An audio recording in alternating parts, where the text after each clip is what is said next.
It's been standard practice to thread a catheter through an artery in the groin when performing a cardiac catheterization. Now doctors are adjusting their sights on this diagnostic procedure. An improvement in techniques and an improvement in types of equipment that's smaller allows us to more easily and more safely go in through a puncture hole in the radial artery, the smaller artery in the wrist.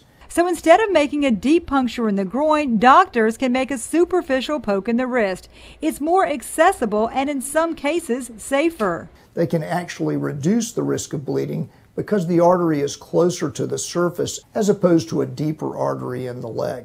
Doctors perform about 1.3 million cardiac catheterizations in this country a year. Up to 90% are done through the groin. Going through the wrist is technically more challenging, but from a patient's perspective, it's well worth it.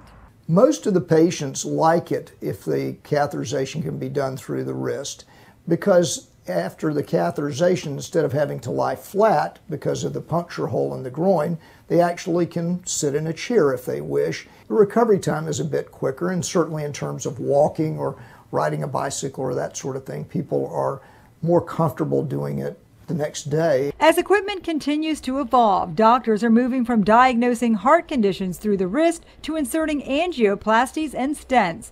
Going through the wrist may not always be the right choice. In certain circumstances, if an artery has a severe blockage, especially if the person is experiencing a lot of symptoms or is in the midst of a heart attack, there can be tremendous benefit by opening that artery up. When considering the wrist alternative, it's best to arm yourself with the advice of your physician. For Lee Memorial Health System, I'm Amy Osher.